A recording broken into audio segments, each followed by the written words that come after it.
D এবং এ ব্লকের চতুর্থ ক্লাসে আমার দ্বাদশ শ্রেণীর সমস্ত প্রিয় ছাত্রছাত্রীদের আবার স্বাগত জানাই।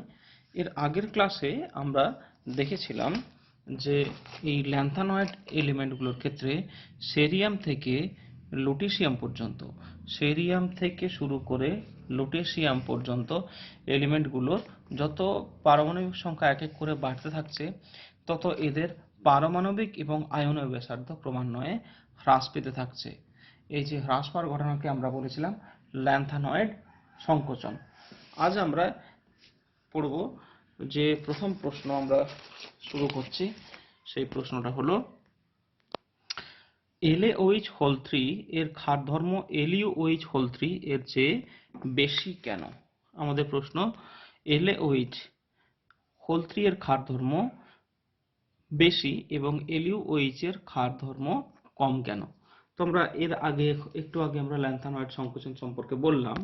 তো সেখানে আমরা কি দেখলাম যে ল্যান্থানয়েড আয়নগুলির ক্ষেত্রে La3+ থেকে শুরু করে Lu3+ পর্যন্ত যত মানে ল্যান্থানাম থেকে শুরু করে লুটেশিয়াম 3+ পর্যন্ত ধীরে ধীরে কিন্তু ক্রমান্বয়ে পারমাণবিক ব্যাসার্ধগুলো এবং আয়নীয় ব্যাসার্ধগুলো আস্তে আস্তে হ্রাস পাচ্ছে এবং তাই এদের হাইড্রক্সাইড গুলির সমযোজী ধর্ম ক্রমান্বয়ে বৃদ্ধি পাবে।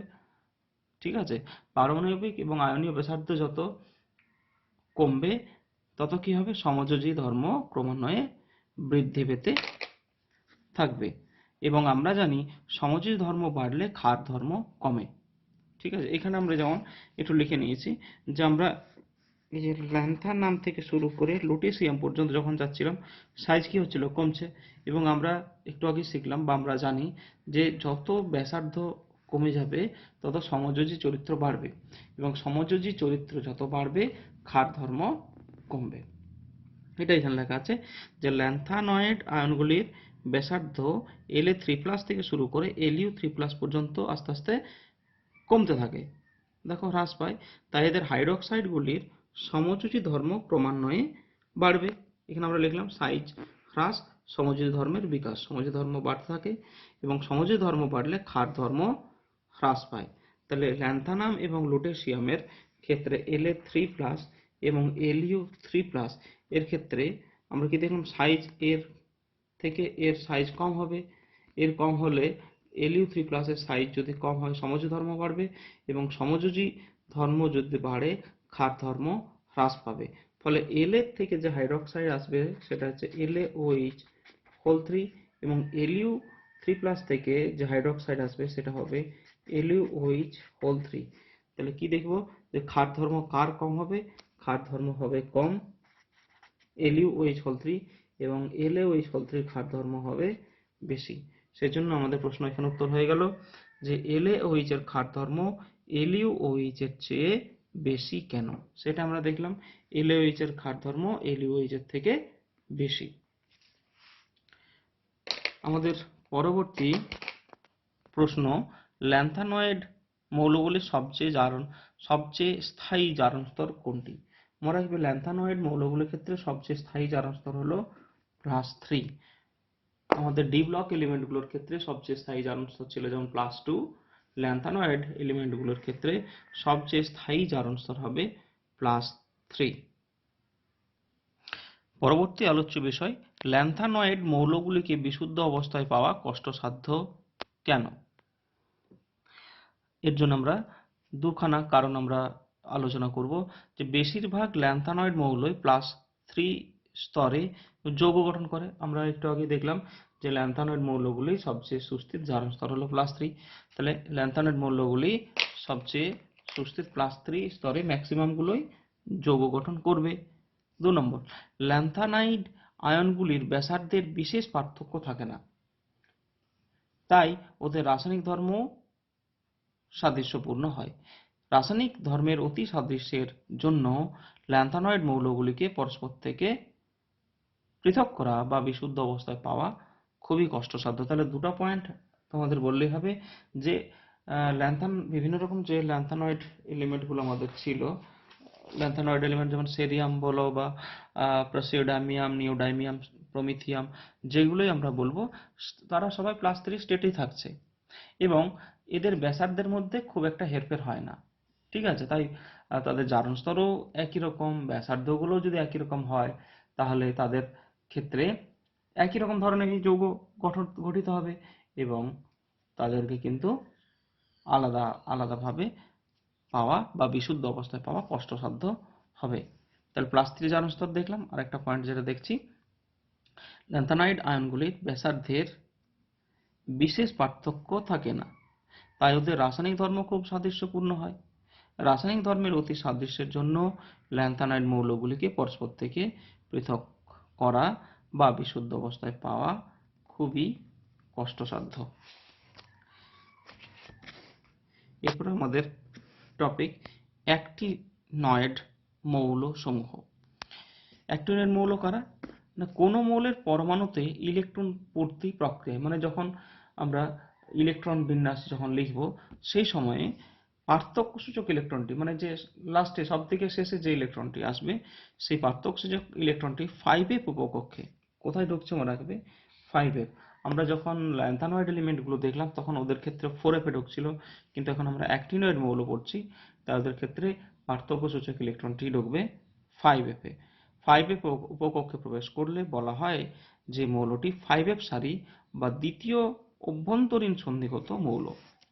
সপ্তম পর্যায়ে অ্যাক্টিনাম এর নাম অনুসারে অ্যাক্টিনামের পরবর্তী থোরিয়াম থেকে লরেন্সিয়াম, এখানে আমরা বলতে পারি অ্যাক্টিনয়েড মৌলগুলো কোনগুলো, thorium, protactinium, uranium, neptunium, plutonium, americium, curium, berkelium, californium, einsteinium, fermium, mendelevium, তারপরে এনও, এলআর, এই যে নোবেলিয়াম, লরেন্সিয়াম, এই যে এলিমেন্টগুলো 14খানা, থোরিয়াম থেকে শুরু করে আমাদের লরেন্সিয়াম পর্যন্ত যে 14টা এলিমেন্ট আফটার অ্যাক্টিনাম এসি, তো তার জন্য এদেরকে বলা হচ্ছে অ্যাক্টিনয়েড এলিমেন্টস। আচ্ছা, তাহলে সপ্তম পর্যায়ে অ্যাক্টিনাম এর নাম অনুসারে অ্যাক্টিনামের পরবর্তী থোরিয়াম থেকে লরেন্সিয়াম পর্যন্ত 14খানা এলিমেন্টগুলোকে বলা হবে অ্যাক্টিনয়েড মৌল সমূহ।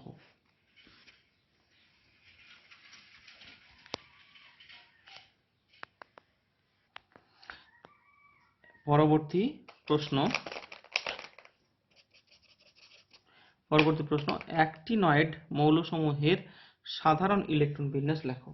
তো অ্যাক্টিনয়েড মৌলসমূহের সাধারণ ইলেকট্রন বিন্যাস হবে রেডন 4f এর বদলে হবে 5f, 1 থেকে 14, 6d, 0 to 1, 7s2। তাহলে আমরা কি দেখলাম, radon 5f 1 to 14, 6d 0 to 1, 7s2। এটি হয়ে গেল আমাদের অ্যাক্টিনয়েড মৌলসমূহের সাধারণ ইলেকট্রন বিন্যাস। ইলেকট্রন বিন্যাস, অ্যাক্টিনয়েড মৌলসমূহের ইলেকট্রন বিন্যাস আমরা এবারে শিখব।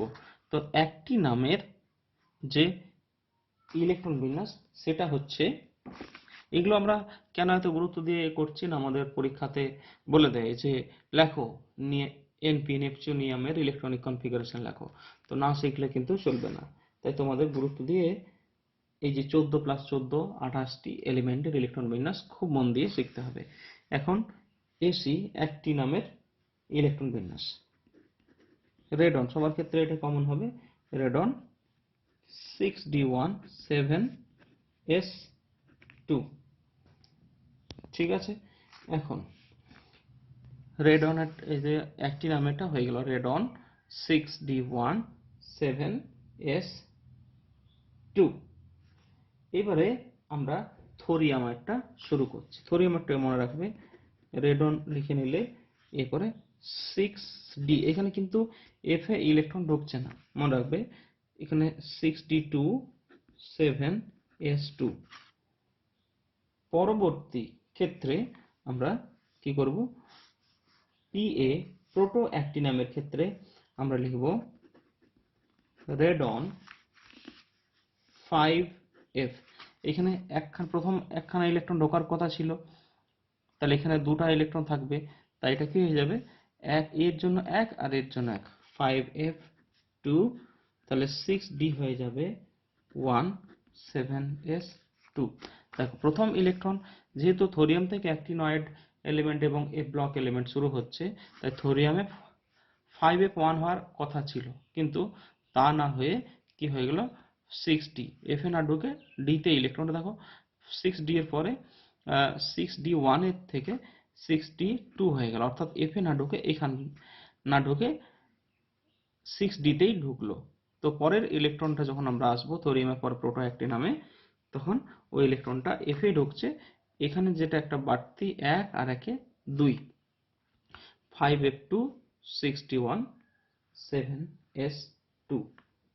এর পরেগুলো আমরা একদম নর্মাল করব। ইউরেনিয়ামের ক্ষেত্রে রেডন 5f এর দুটা ছিল দেখতেই পাচ্ছি, তাহলে 2 এর পরে হয়ে যাবে এখন 5f3 6d1 7s2। নেপচুনিয়ামের ক্ষেত্রেও আমরা একই জিনিস ফলো করব। 5f কত হবে, নেপচুনিয়ামের ক্ষেত্রে এখানে ছিল 3, তাহলে পরবর্তী স্টেপে এটা হয়ে যাবে 5f4 6d1 7s2। প্লুটোনিয়ামের ক্ষেত্রে করব আমরা রেডন 5f6, কি করে রেডন লিখলাম 5f, 5 আর একে 6। আমরা এখানে দেখব প্লুটোনিয়ামের ক্ষেত্রে রেডন 4 একে 5 আর একে 6, 4 একে 5, আর যখন এরপরে যখন আমরা 93 পরে 94 হয়ে যাচ্ছে, তখন 4 একে 5 তো ছিলই, এখানে 6, তাহলে 6d তে ইলেকট্রন থাকলো না, তাহলে কি লিখবো 7s2। অ্যামেরিসিয়ামে 95 যার রোল নাম্বার, তার জন্য আমরা লিখব রেডন 5f, 6 এর পরে এটা হয়ে যাবে 7 আর 7s2। ঠিক আছে।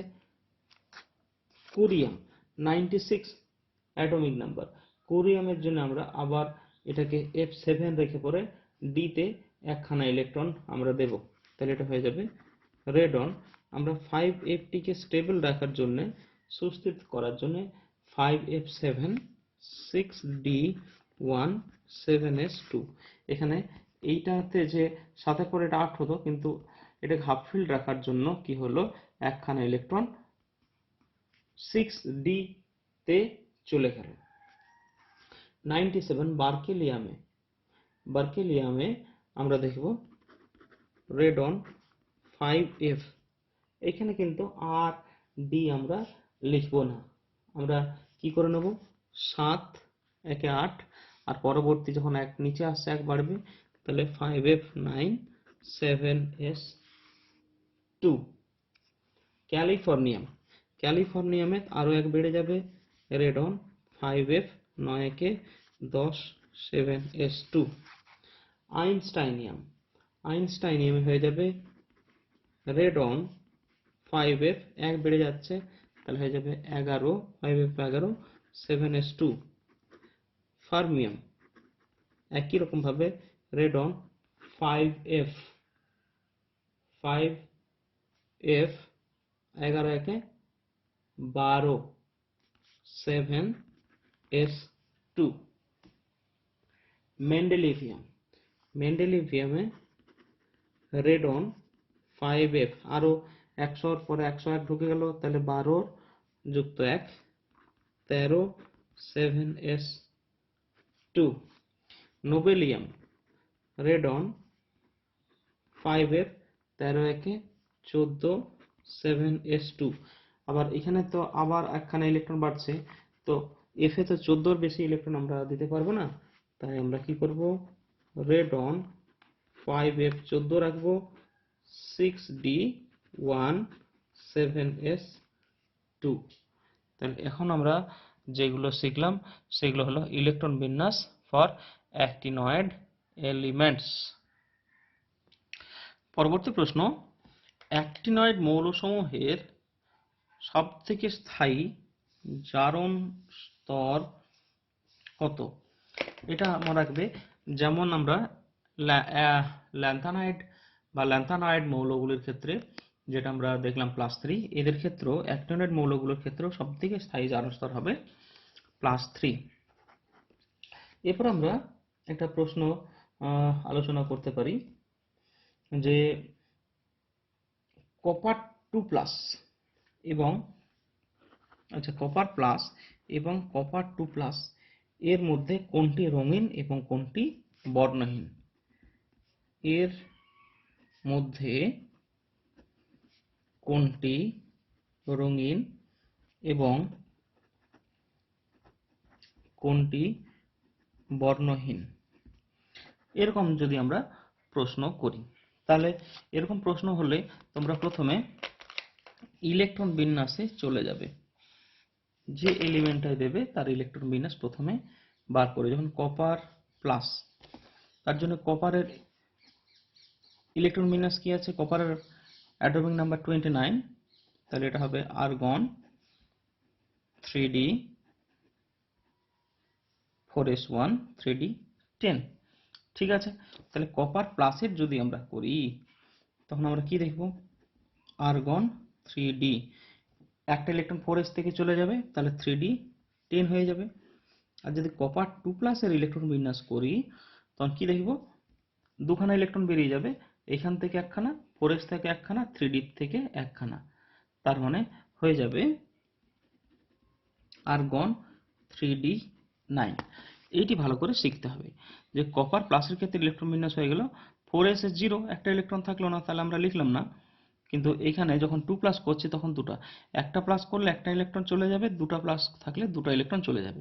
দুটো ইলেকট্রন কোথা থেকে যাবে? না আগে 4s থেকে যাবে, তারপরে যদি ইলেকট্রন যাওয়ার দরকার হয় তখন 3d থেকে যাবে। তাহলে এখান থেকে একখানা গেলে তাহলে আমরা দেখছি 3d 10, আর একখানা গেলে এখান থেকেও যাবে 3d 9। এবার এখানে আমরা কি দেখছি যে ডি তে আমাদের তো মোট 10খানা ইলেকট্রন থাকে, তাহলে ডিটা এখানে ফুলফিল্ড, ডিটা এখানে ফুলফিল্ড। ঠিক আছে, সুতরাং এখানে ডিটি স্থানান্তরণ সম্ভব নয়। ডিডি স্থানান্তরণ সম্ভব নয় এবং তাই রঙিন হবে না। বোঝা গেল? রঙিন হওয়ার জন্য ডিডি স্থানান্তরণ হওয়ার দরকার, এবং যার জন্য কি কনফিগারেশন দরকার? D1 থেকে D9 হলে কালার স্যাম্পল হবে, D1 থেকে D9 হলে যৌগগুলো কালার হবে। তাহলে আমরা এখানে দেখি যে কপার 2+ ক্ষেত্রে ইলেকট্রন বিন্যাস কি আছে? 3d9। 3d9 আমরা কি দেখছি? হ্যাঁ, এটা তো ফুলফিল নয়, অসম্পূর্ণ। সুতরাং এখানে ডিটি স্থানান্তরণ হবে এবং এটি রঙিন হবে। ঠিক আছে, এরকম ভাবে তোমাদের উত্তরগুলো করতে হবে। পরবর্তী প্রশ্ন, 4d ও 5d সারির মৌলগুলির ধর্মের সাদৃশ্য দেখা যায় কেন? 4d এবং 5d দেখা যায় ল্যান্থানয়েড সংকোচনের দরুন একই গ্রুপভুক্ত 4d এবং 5d সারির মৌলগুলির পারমাণবিক ব্যাসার্ধের মান প্রায় সমান। আমরা ল্যান্থানয়েড সংকোচন দেখলাম, সেই জন্য কি হয় না, যত পারমাণবিক ব্যাসার্ধ বাড়ছিল, পারমাণবিক সংখ্যা বাড়ছিল, ওদের প্রোটন সংখ্যা বাড়ছিল, এবং প্রোটন সংখ্যা বাড়ার সাথে সাথে নিউক্লিয়াস বেশি করে আকর্ষণ করছিল এবং সাইজ ছোট হচ্ছিল। তাই 4d অপেক্ষা 5d এর সাইজ বড় হওয়া উচিত। কিন্তু 5d তে যেহেতু ল্যান্থানাইড সংকোচন হচ্ছে, তাই কি হবে না, যতটা আকার বাড়ার কথা ছিল 5d তে ততটা আকার বাড়বে না। ফলে 4d এবং 5d এর আকারের ক্ষেত্রে সাদৃশ্য বা কাছাকাছি দেখা যাবে। বোঝা গেল? 4d অপেক্ষা 5d সাইজ বড় হওয়া উচিত ছিল, কিন্তু 5d তে ল্যান্থানয়েড সংকোচন হলো। ল্যান্থানয়েড সংকোচন হওয়ার দরুন কি হয়েছে না, ওখানে ল্যান্থানাইট সংকোচন হয়েছে 5D তে, ফলে যতটা ব্যাসার্ধ বাড়ার কথা ছিল ততটা বাড়লো না, এবং তার জন্য 4D এবং 5D র যে পারমাণবিক ব্যাসার্ধ প্রায় সমান হবে। 1 নম্বর পয়েন্ট হয়ে গেল। ঠিক আছে, 2 নম্বর পয়েন্টে দেখছি আবার একই গ্রুপভুক্ত মৌলগুলির যোজ্যতা কক্ষের ইলেকট্রন বিন্যাস অনুরূপ হয়।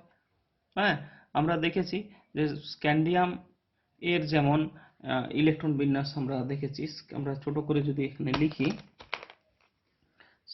SCY LAC, এর যেমন ইলেকট্রন বিন্যাস হবে, ইট্রিয়ামের ইলেকট্রন বিন্যাস সেম। ঠিক আছে, আবার টাইটেনিয়াম, জার্কোনিয়াম, হাফনিয়াম, তাহলে এর যেমন ইলেকট্রন বিন্যাস হবে, হাফনিয়ামেরও কিন্তু ইলেকট্রন বিন্যাস একই রকমেরই হবে। তাই একই গ্রুপভুক্ত, সেটা এখানে বলেছে, একই গ্রুপভুক্ত মৌলগুলির যোজ্যতা কক্ষের ইলেকট্রন বিন্যাস অনুরূপ হয়। তাই 4D ও 5D সারির মৌলগুলির ধর্মের অতিশয় সাদৃশ্য দেখা যায়। পরের প্রশ্ন, MnO2 কে KOH ও KNO3 সহযোগে গলিত করলে কি উৎপন্ন হবে? উৎপন্ন Mn এর যৌগে Mn এর জারণ সংখ্যা কত হবে? তাহলে প্রথমে আমাদের MnO2, KOH এবং KNO3 এর মধ্যে যে রিঅ্যাকশন সেটা লিখতে হবে। এই রিঅ্যাকশন হলো MnO2 plus 2 KOH plus KNO3, এরা বিক্রিয়া করলে হবে K2MnO4 plus KNO2 plus H2O। তাহলে এখানে কি উৎপন্ন হলো না, K2MnO4 উৎপন্ন হলো, KNO2 উৎপন্ন হলো এবং জল। এখন পরের প্রশ্ন হচ্ছে যে উৎপন্ন Mn এর যৌগে Mn এর জারণ সংখ্যা। তাহলে উৎপন্ন Mn এর যৌগ কোনটি না K2MnO4। এখানে এর জারণ সংখ্যা আমরা বার করব, তাহলে যার বার করব তারটা স্টার দিলাম।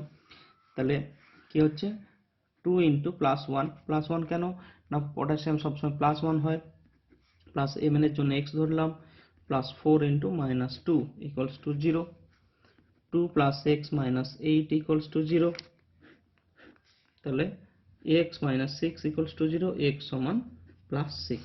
তাহলে আমরা কি দেখলাম, K2MnO4 এ Mn এর জারণ সংখ্যা হয়ে গেল প্লাস 6। পরবর্তী প্রশ্ন, TiCl4 পরাচুম্বকীয় কিন্তু TiO2 অপরাচুম্বকীয় বা ডায়াম্যাগনেটিক কেন? এর জন্য আমাদেরকে আবার সেই জারণ সংখ্যা বার করতে হবে। তাহলে TiCl4 এ Ti এর জারণ সংখ্যা হচ্ছে প্লাস 2, Ti কত স্টেটে আছে? প্লাস 2 স্টেটে আছে, এবং TiO2 তে Ti কত স্টেটে আছে? প্লাস 4 স্টেটে আছে। ঠিক আছে, এটা যদি বলো কেমন করে হচ্ছে, তাহলে আমরা বলবো যে ছোট্ট করে x, Ti এর জন্য x ধরলাম, প্লাস TiCl2 2 ইন্টু মাইনাস 1 সমান 0, x মাইনাস 2 সমান 0, x সমান প্লাস 2। তাহলে Ti কত স্টেটে আছে? প্লাস 2। আর TiO2 তে আমরা দেখব যে x প্লাস 2 ইন্টু মাইনাস 2 সমান 0। মাইনাস 2 কেন হলো না, অক্সিজেন সবসময় মাইনাস 2 করেই থাকবে। তাহলে x মাইনাস 4 সমান 0, x সমান প্লাস 4। সুতরাং TiCl2 তে Ti এর জারণ সংখ্যা প্লাস 2 এবং TiO2 তে Ti এর জারণ সংখ্যা প্লাস 4। এখন আমরা ইলেকট্রন বিন্যাস দেখব। Ti2+ এর ইলেকট্রন বিন্যাস হবে আর্গন 3d2, আর্গন 3d2। তাই এখানে আমরা দেখব যে D তে D এর কটা ঘর? 5টা ঘর, 1 2। ঠিক আছে, তাহলে এখানে কি দুখানা আনপেয়ার্ড ইলেকট্রন আছে, n ইকুয়ালস টু 2, তাই এটা হবে প্যারাম্যাগনেটিক। তাই এটা হবে প্যারাম্যাগনেটিক। কিন্তু আমরা TiO2 তে দেখব, TiO2 তে প্লাস 4, তাহলে টাইটেনিয়ামের ইলেকট্রন বিন্যাস হয়ে যাবে আর্গন 3d0। সুতরাং এখানে কোনো আনপেয়ার্ড ইলেকট্রন, এখানে n ইকুয়ালস টু কোনো আনপেয়ার্ড ইলেকট্রন নেই, সো এটা হবে অপরাচুম্বকীয় বা ডায়াম্যাগনেটিক। ঠিক আছে, তাহলে এখান থেকে আরেকটা জিনিস আমরা জানতে পারলাম, যদি আনপেয়ার্ড ইলেকট্রন থাকে তাহলে প্যারাম্যাগনেটিক, এবং আনপেয়ার্ড ইলেকট্রন যদি না থাকে তখন হয়ে যাবে ডায়াম্যাগনেটিক। পরবর্তী প্রশ্ন, অনুঘটক রূপে কাজ করে এরূপ একটি সন্ধিগত ধাতব মৌলের নাম এবং সংকেত লেখো। উত্তর হবে ভ্যানাডিয়াম পেন্টক্সাইড। ভ্যানাডিয়াম পেন্টক্সাইড এবং সংকেত হবে V2O5। ডি ব্লক চ্যাপ্টার তোমাদের এখানে শেষ হয়ে গেল, ডি এবং এ ব্লক। পরবর্তী ক্লাসে আবার আমরা অন্য চ্যাপ্টার নিয়ে আলোচনা করব। ততক্ষণ পর্যন্ত সবাই বাড়িতে থেকো, সুস্থ থেকো, ভালো থেকো। Thank you all.